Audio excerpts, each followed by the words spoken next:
is right outside of our hotel. These are oak leaf hydrangeas, and it's a native hydrangea. And it is the perfect time. It's no longer in flower, but that means that it's gone to seed. And so what I'm doing is pulling off the flowers here. And so I'll grab it like this, and I'll just pull it down into the bag. I can't do it with one hand. And then I'm gonna shake it up, and you can see all those little black things are the seeds. And there are a lot of seed. There's a lot of seed on these plants. So I really like it because it's a native hydrangea. So yeah, I'm gonna get probably thousands of seeds. And I'm using this paper bag. And then I'll pull out those petals, the brown ones, and put them in, actually I'll probably just leave it in here for now. It'll be easier, I think. Maybe I'll pour it in my little seed bags, but I might just leave it in here for now because it's getting dark. So yeah, oak leaf hydrangeas. So I collected thousands of seeds, and something that is important to note, I always take less than 10%. I'm not going to take too many seeds from one plant. In that case, I probably took more than 10%. And I don't know though, it's tough to say. I took a good bit, but the reason I took so much is because of the location. Like, there was a really neat lawn around there, and so I know that they're not going to let anything grow up, right? It's not like it's like in some beautiful like forest or, you know, a prairie or an untouched area. It's like a very well kept area, right? So I don't think they're going to just let things go to seed. I'm sure you can tell there's real nice edging around the oak leaf hydrangeas on the ground and stuff. So I imagine the really nice grass, they take that, you know, they spend money on that. So they're probably not going to let a bunch of those go to seed and just start growing all over the place. So, you know, I took a good bit, but honestly, I don't know, 10%. It's hard to tell with plants like that when there's just so many of them. Excuse me. I got a good bit though, so I'm excited. I'm parked at this water detention area. Looks like they take good care of it. Can't tell what these trees are right now. Sorry, it's a little blurry here. Anyways, so I'm here. The reason is I use that app Seek and also iNaturalist. On iNaturalist, you can pinpoint things and you can say where things are, and you can see others in your area. So right now I wanted to look up pawpaw trees. I try to look that up everywhere I'm at as of recently.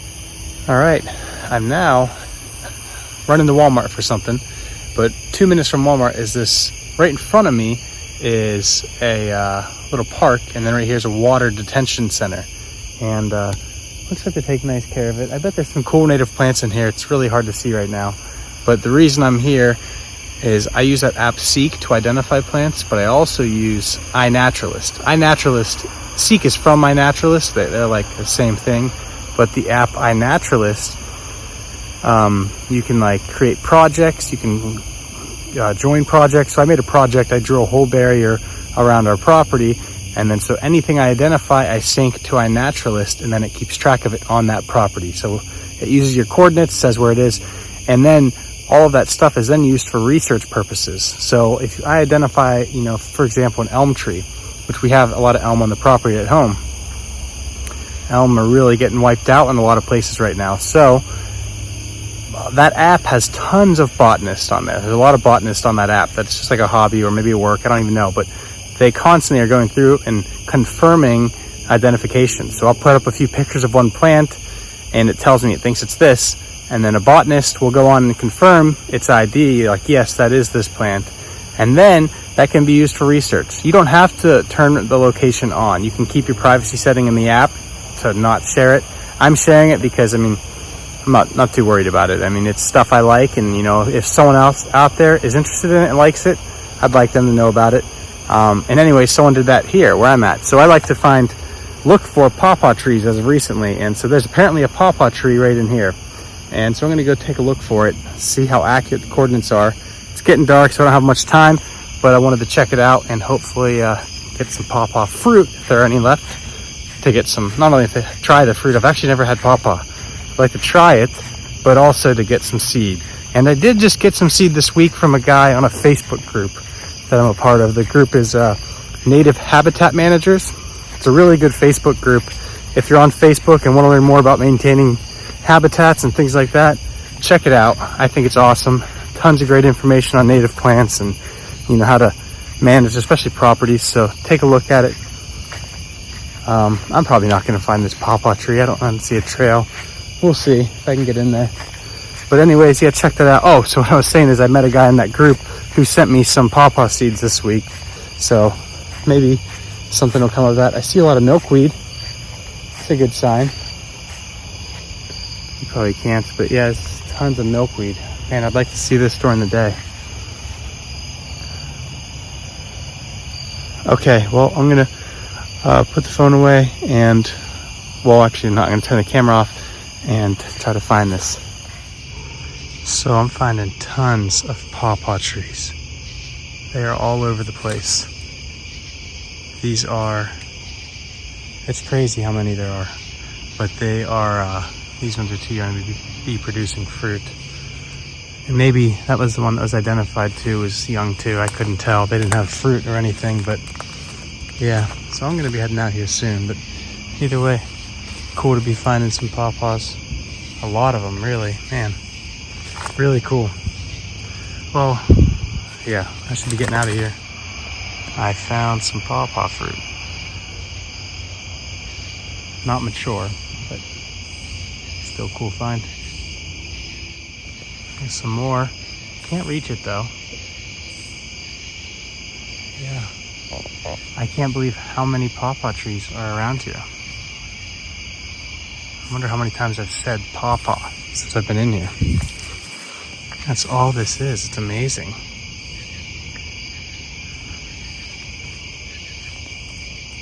And this is a public park too. I don't know if I mentioned that, but I'm not on private property or anything. This is a park. The only entrance is where I parked. There's one in the neighborhood, but I didn't want to park on the street in their neighborhood, so I've been finding quite a bit. Oh, wow, those ones are ready. Oh, I think they are. But man, they're all way out of reach. Those are some big ones though. But yeah, I found quite a bit, but none of them seem to be ready.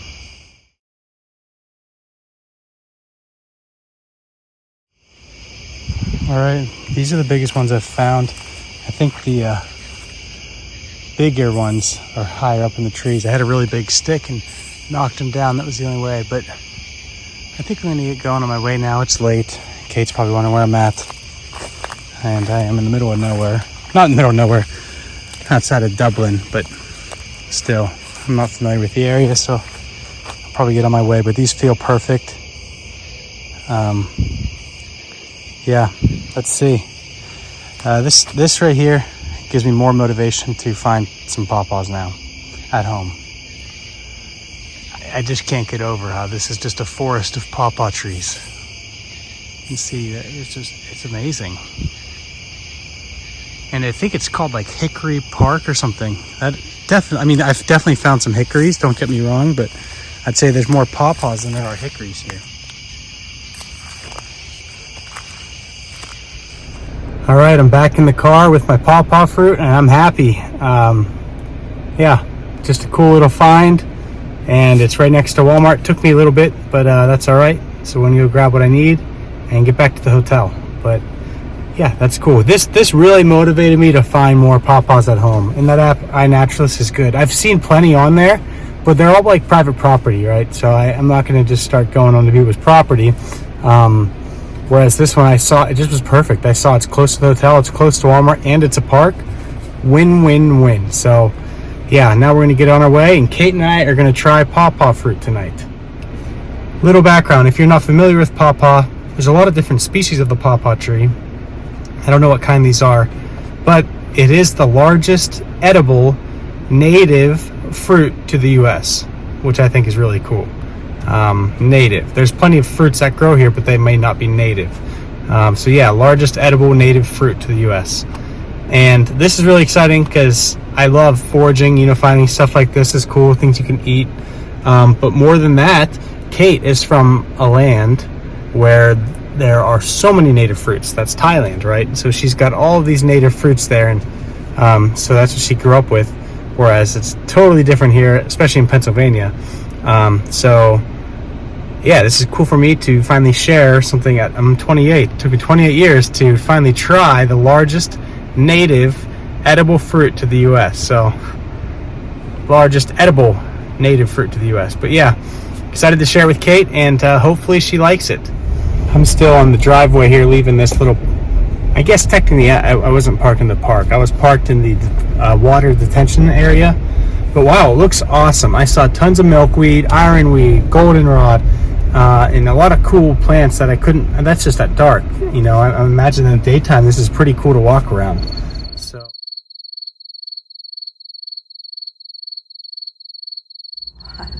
All right, Kate, just tried it. What do you think? I don't know if you guys have ever had a sugar apple before. I have so much in Thailand. This tastes just like it.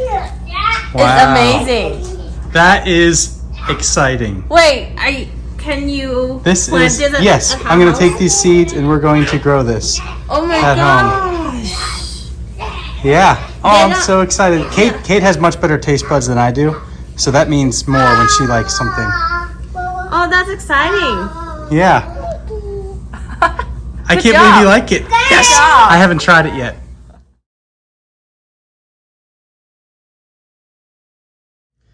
All right, we got half of one down, and we're eating the other half right now. We'll save this one for tomorrow, and then see, Ty's trying it. Ty didn't like it. No, he's just pretending. He's overreacting. We got a lot more seeds coming. This is just from one, so that's exciting. We're going to be growing lots of pawpaw trees, Kate. Ty's overreacting. It is really good. And if I didn't mention it earlier, we're in Dublin, Ohio right now.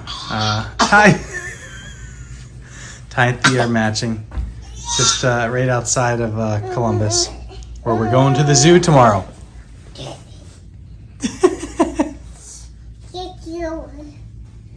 All right, I wanted to finish this video from last night of the pawpaw trees, the fruit that I was so excited about. So Kate, when she tried it, she said it tasted just like sugar apple, right? Sugar apple from Thailand. And so I looked into sugar apple and I looked into pawpaw more. And the pawpaw and sugar apple are part of the same family, the Annunciae family. That's probably Annunciae family, something like that. I can't remember how to say it. I actually never knew how to say it. I don't know how to pronounce it. But anyways, they're part of the same family, and there's 2,400 species in that family. And the majority of them are all tropical, except, not just the pawpaw, but there's a few that are in more temperate climates, and yeah, the pawpaw is one of them.